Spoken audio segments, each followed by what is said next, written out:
Hello. I wanted to come on with a special message. Today is the 12th of December.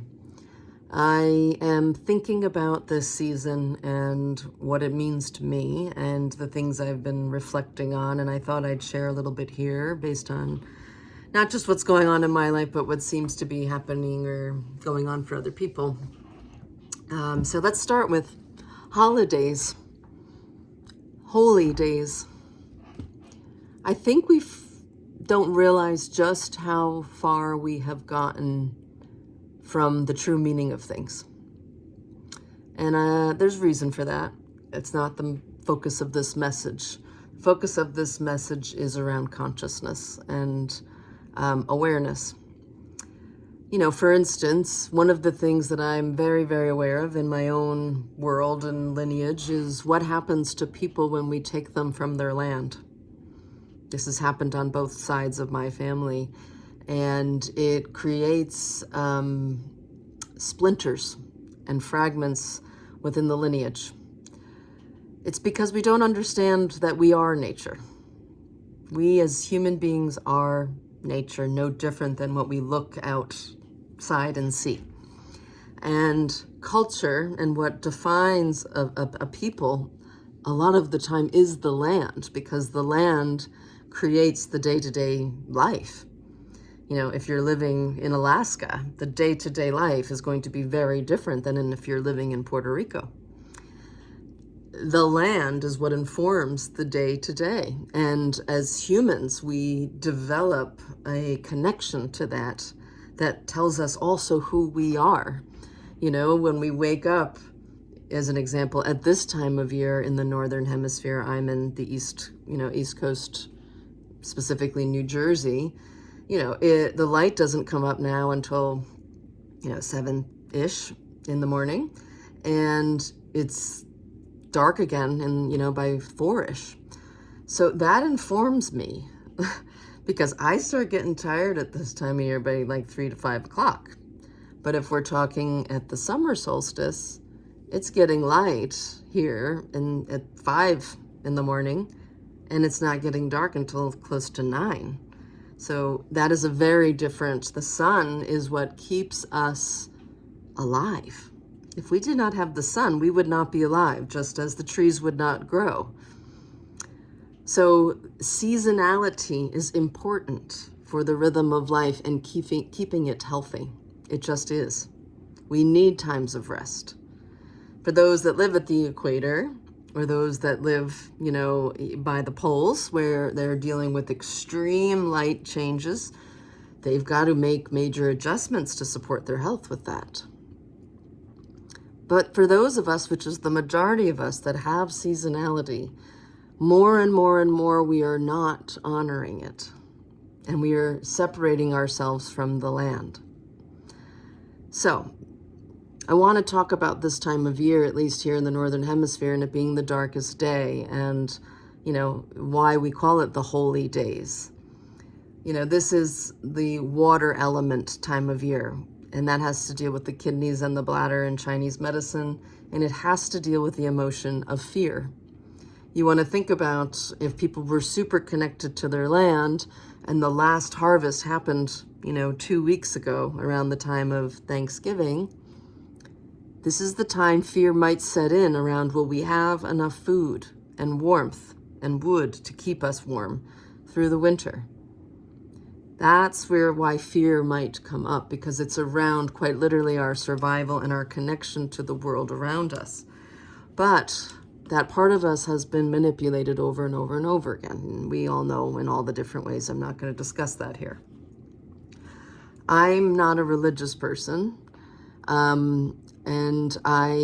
But I'm very, very spiritual. I'm probably one of the most spiritual people I know. In the sense that my whole life is governed by my spirit and being connected to my source. And I think of my source as not just what we might call God or the divine, but it's also the sun. The sun is our source. And it is very important for us to consider that generations are important. because that's where storytelling happens. That's where wisdom is passed down. And it's our elders that are going to be the most connected, potentially, to the natural rhythms in a modern society. Because in a modern technological society, we're trying to have robots and machines do all the work for us. That's what has us disconnect. The home, at one point, was a hive of activity where people would be outside gardening or farming and bringing the food. Like, there was always a role for someone to play within that. Then in the house, there was, making the fire. There was making the meals. There was making the clothes. It was all creative in nature. And in a lot of ways, all those activities are quite meditative. For me, one of my favorite things to do is doing the dishes, because it's quiet. I can take a break from the group that I'm with and just have a moment to myself and focus on something that centers me versus all the activity around me. I'm a sensitive human, especially in crowds and at parties and such. So I need time to diffuse some of that energy. This is the time of year where we're meant to diffuse. I had a conversation with someone yesterday that really just needed to let a lot out emotionally. And it dawns on me how little we let people do that anymore. We've all become experts in psychology and, in certain regards. And, rants and releases are sometimes not held with high regard. To let stuff out of yourself in a rant, in a cry, in a scream, in a whatever, is helping get that out of your cellular system, which otherwise affects the environment in which you experience yourself. And as someone who used to hold a whole lot in, I know it's hard to believe, I would explode at people at times because I had done so little releasing along the way that it would come out in an explosion. And so I've been spending the betterment of my 20s and 30s learning how to get better at that. Now it's hard to get me to be quiet. So now I'm learning to balance that. So this is a time to really respect this aspect in ourselves and maybe ask what is holy to you. What one is holy in the spiritual sense to you, but also when I think of holy, I think of what makes me feel whole. My faith has me feel whole in an instant. My trust and faith in that which is larger than me, guiding me, protecting me, is what allows me to go out and do the hardest stuff. And this is the time of year, as I said, of fear. So this is also a time I'm not going to watch things or be with people that exacerbate that. There's plenty of that to go around at this time of year, just in general. Like if a storm is coming, save your kidneys and your fear for that. And rather than everybody, meaning whatever media is showing you particularly, or what families, may do. And this used to be a very difficult part of me and my own relationships. I would always see what was wrong, with modern society as someone who has been, who's anchored in the ancient wisdom and ancient practices. It gets very easy for me to make modern society wrong. But then that keeps me from really engaging and supporting it from a whole place. Perhaps this year, if you're getting together with family, prepare yourself for that. Maybe don't go in, for me as the black sheep, as I identify myself, it's easy to then become defensive when I'm around people, just naturally. Like, oh God, here I go. I gotta like have my armor on and whatever when I'm around certain groups of people. But I really respect the statement, when you think you're healed, go spend time with your family and you will see where you are not. That's actually the whole reason we're here, is to work with ourselves and deal with these messy parts of ourselves, make mistakes, not be perfect. Our emotionality is actually what distinguishes us from so many other species. Our sensory system is what separates us and makes us particularly intelligent than other species. There's going to be a lot more we're going to be learning about what it is to be human that's never been shared with us, but I'd say in some ways it's for us to discover. We tend to now make academia authority, government authority, religion authority. In the next 20 years, that will no longer be the case. Our community, our connection, our culture will be our authority. Our faith, our relationship with ourself will be our authority. Think of the word Christmas. It's Christ and Mass. And it's not the Mass where you sit in front of a preacher. It's Mass as in mass influence. I think of this as the time of Christ consciousness in Mass. This is the time of year where I find the most magical things happen to me. And I could give you every single year examples of that are otherworldly experiences that I don't share often with people because I don't think many would believe me. But I know them to be true.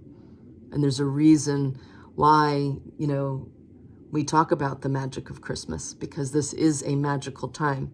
And I'm saying Christmas just because of the word, but it's whatever holidays or celebrations you partake in.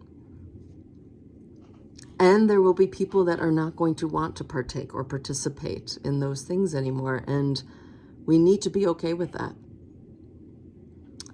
Sometimes there is a need to take time away from our families, but then there's time to return to see where you are at in your own development and healing. I want to speak on behalf of the elders right now because I think that we have really gone astray. We have generations for a reason.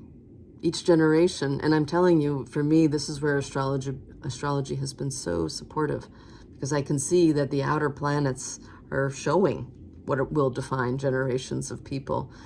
And do we not think there's not wisdom built in each set of those sets of years and what those groups of people experience? There is. And it's meant to be shared and passed down in story. And the elders of today did not have half, even a quarter, like any of this technology. They had none of this technology. And yet we have a world that's isolating them because they, it's too much. It's too much for us. It's too much for kids. So it's a lot on elders. Think about those that were born in the 40s, the 30s and the 40s, and what the world was like for them then and what they have traversed to be here now. Respect that. Respect what they have been through. Respect that they weren't given the language that we have now, where we talk about trauma every day, and being triggered and ancestral healing. That is not a part of anything that was in their world. So we're going to blame them for that and get mad at them for that? No. When they get sick, we've come into this practice of putting them away because they are inconvenient or burdensome. And that really bothers me, enough that I could cry talking about it. I understand we live in a busy world, but we must ask ourselves, what are we so busy doing if what we're doing is putting people in other places for them to be cared for?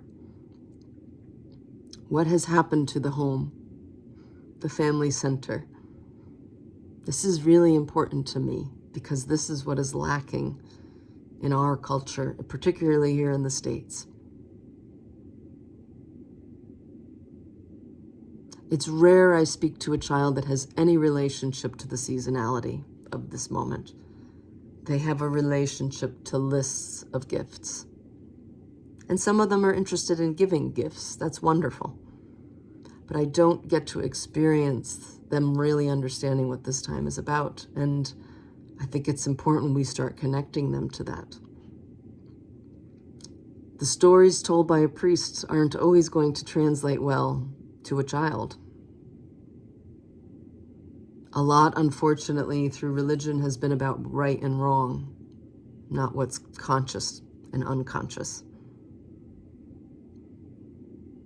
This is a time to reflect on your morals and your principles and to just surveil your own life and say, am I living them or not?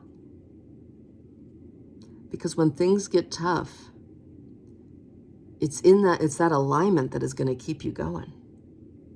But if you are out of alignment, you will have lost yourself. If we are allowing the speed of what is being oppressed upon us to define us, we will lose ourselves. And frankly, I think many of us have.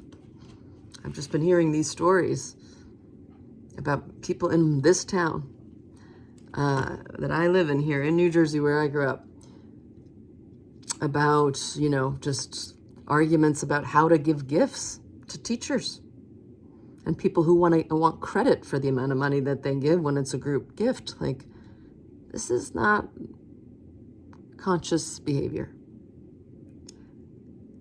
And yet, we don't have to get mad at people that are exhibiting it. Those people who are exhibiting that behavior actually need more love, because they would not be that way if they had a lot of it.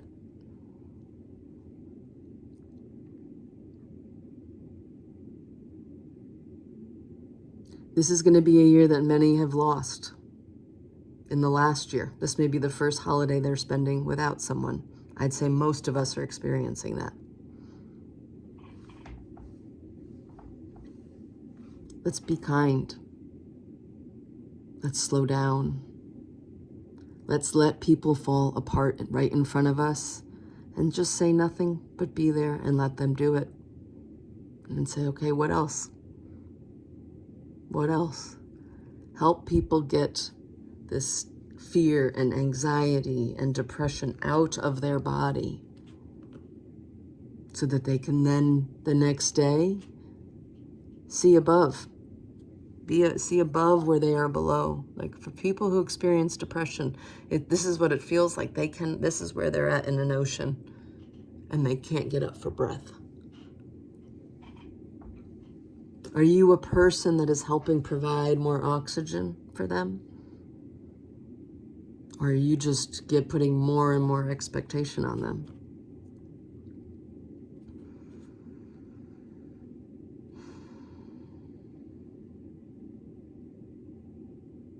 One last thing I wanted to bring up, because it's been in my awareness that I'd like us all to pay more attention to in this coming year.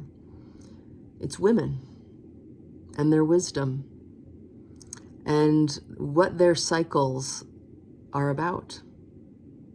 Whether they have their first menstruation, whether they are in midlife looking to have children, or whether they're going through their perimenopausal or menopausal years.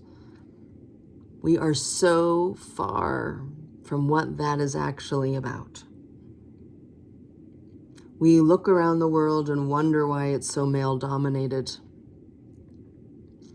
Why the wisdom of those women has always been crushed or burned or put on crosses.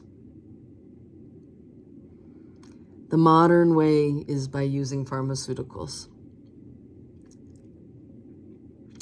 Yes, there's inconvenience to these cycles, but the inconvenience is to get us to slow down and listen. The emotions that come with PMS are that women are actually feeling once a month the truth. And yet we will tell them, oh, she must be PMS, saying something like it's wrong. There's something wrong with that emotionality. No, it's the lack of emotion that we allow that is becoming a problem. That is an intelligence. We have mental intelligence. We have emotional intelligence. We have spiritual intelligence. We have physical intelligence. They all work together. But when we start taking, particularly, I'm going to use pharmaceuticals, because the thing with pharmaceuticals that's different than herbs is they have mechanisms of action. They're usually doing one thing, and they don't take the whole system into account. They turn something on, they turn something off. They put something into the system or they take something out of the system. But we don't ever think about what does that do to the rest of the system. It's why I love herbs, because the natural herbs come with the same intelligence we have. It's why when you study Chinese medicine, you would be blown away by the fact that we put something like Western medicine in front of Eastern medicine. There's definitely an intelligence in one, and there's definitely not in the other. There's an intellect in Western society and Western medicine. It's intellect. Intellect is I get information from someone and stuff it in my brain. And I just want you to know, when it comes to doctors, that within the first semester of medical school, their levels of empathy drop. Not increase, they drop. And the studies show that they never recover. And then the people in those professions, frankly, are in very vulnerable states as it relates to their mental and emotional health, particularly in this modern society, because I don't know many doctors that go into that because they don't want to help people. Most people, especially now, they're not going into it for money, because it costs a lot to be a doctor now. And unfortunately, they have been schooled in a very particular school of thought that is absent of wholeness. You don't have to look far. It's a world of specialties that don't even talk to each other. The third leading cause of mortality in the United States is unintentional death. The majority of that are accidents, or it's related to medication. In the last 5 years, the amount of people who have started to talk to me about cirrhosis of the liver, not from alcohol, but from prescription drugs, is insane. Your body is trying to communicate. Be mindful of what you put in your body. You want to put the least amount, and that includes herbs, in my opinion. I think herbs are supportive. I think supplements are supportive. But if you don't ever allow yourself to go and experience who you are without those things, there is a part of your own intelligence that you're not giving yourself access to. And a lot of that access to that, may not be comfortable, but it's what allows for breakthrough and awakening and higher vibrational living and consciousness, which is what this next version of humanity will be going through.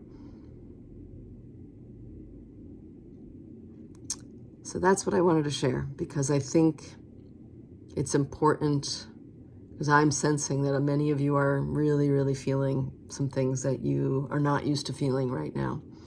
And the truth is, I will say that when you awaken and you raise your consciousness, the way things do get a little bit more unbearable. And it's very difficult to participate in. And I want you to feel full freedom to start moving away from that if it is no longer aligned with your principles and values. How you live is how you model to your children. So, I think that's what I had to say. I wholeheartedly believe we are headed into a very, very beautiful world. But we have to look at what is so ugly right now. And that's not just out there, it's within us. And we need to take responsibility for that and stop projecting it onto others. And when we do that, you will be amazed at how quickly healing is upon you and the quantum shifts that surround you, where the world suddenly just looks completely different and beautiful and unified.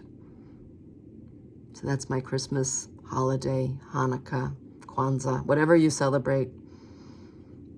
That's my message for you. Feel free to share this with anyone that you feel it might support or help. Lots of love to you. Happy holy days.